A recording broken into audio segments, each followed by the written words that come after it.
Friends, after interacting with thousands of groups across the world for about 14 years plus, sometimes I have a feeling that the people whom I meet, they know much more about me than I do myself. Because we have the advantage of seeing this process evolve over a period of time.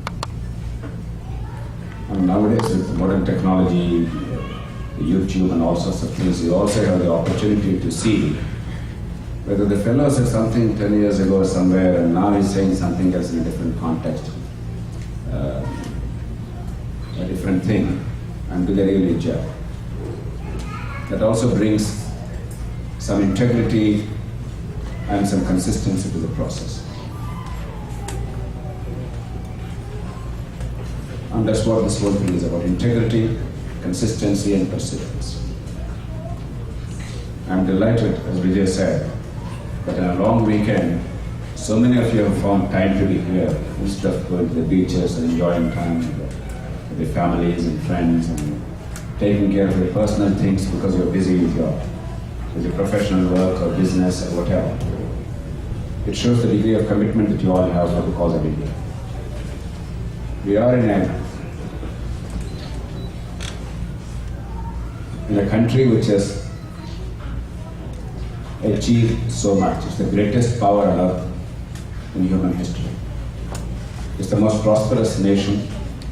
It's technologically the most progressive nation. And all of you have come to this country. Some of you have come 30, 40 years ago. Some came even 50 years ago, I know. At a time when India was a land of snake charmers and elephants. And when people really did not think twice about us. Even those of you who came in the 70s, you came in the midst of PL 480 and India being the basket case and people living from ship to mouth. And the image of India was not particularly bright. There was more sympathy and some aloof, maybe mild interest at best. But what you have done is remarkable.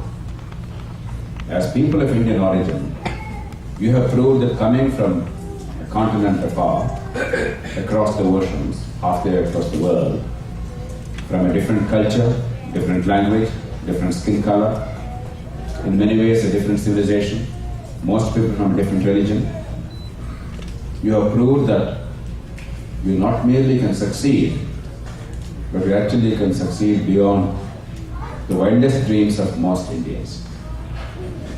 That you have been not just one of the successful ethnic communities in the United States, but you probably are the most successful ethnic community in the United States, is a great tribute to what Indians can do.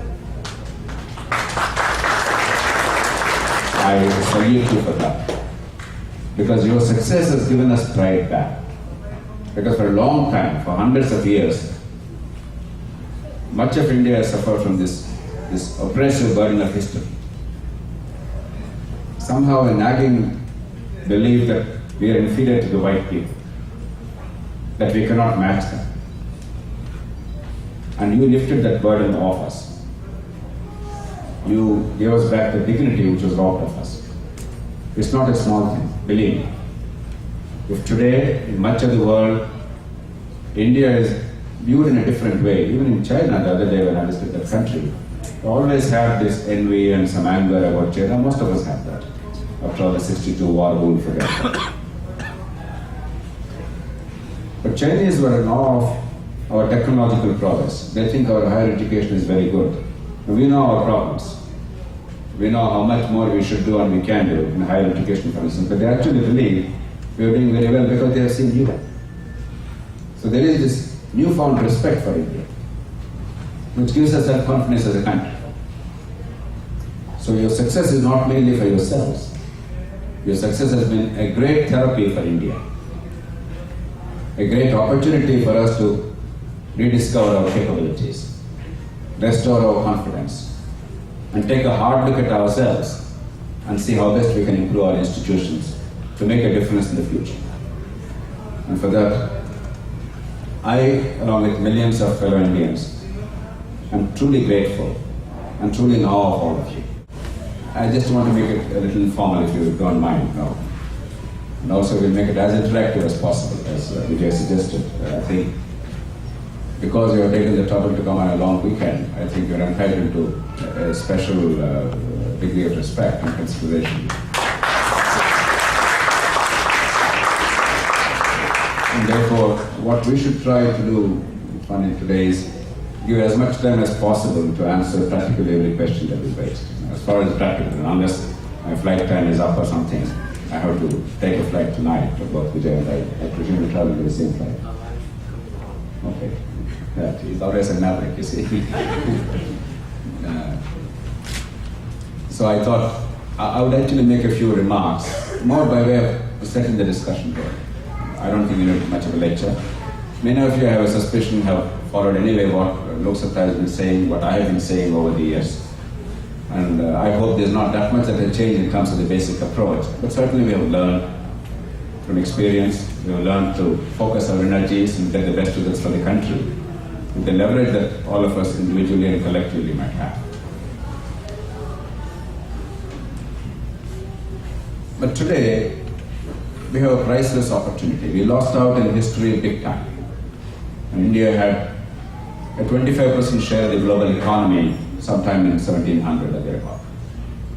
By 1947, we came down to 2%. In 2010, we're again 2% of the global economy. We ran very hard for 63 years to remain where we were.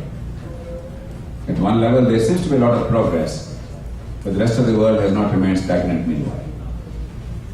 Therefore, relatively speaking, we're exactly where we were, which is a shame. Which is exactly what bothers all of us. But we have a great opportunity.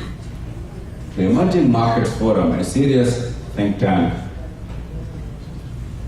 so with some of the finest economists in the world, all these economists that have come together, they have studied the comparative advantage of various countries in the world, and they came to the broad conclusion that India could become the second largest economy in the world by 2039.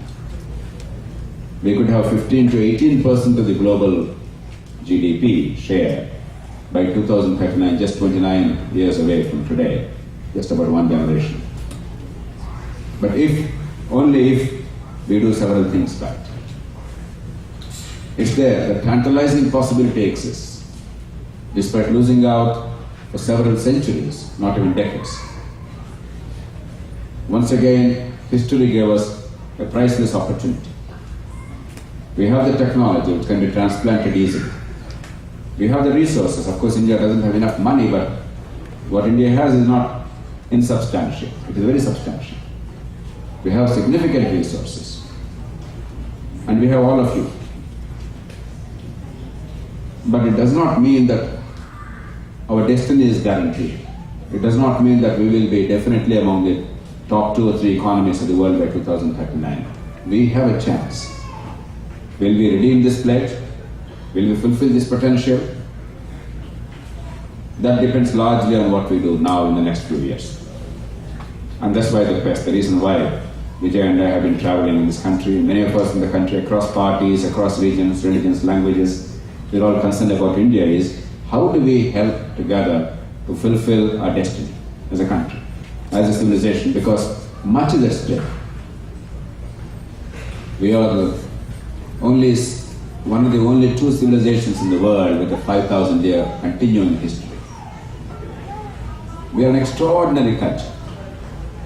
Never for a moment demean yourselves as Indians because of the many negatives. Of course, there are many things negative. Which country doesn't have negatives? I can show you 100 things negative in this country. And the gun culture is a disgraceful thing.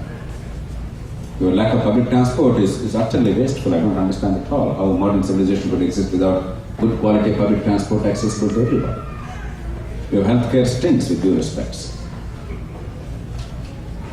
So every country has its problems. We don't have to always self-flagellate ourselves and think that we are terrible. No.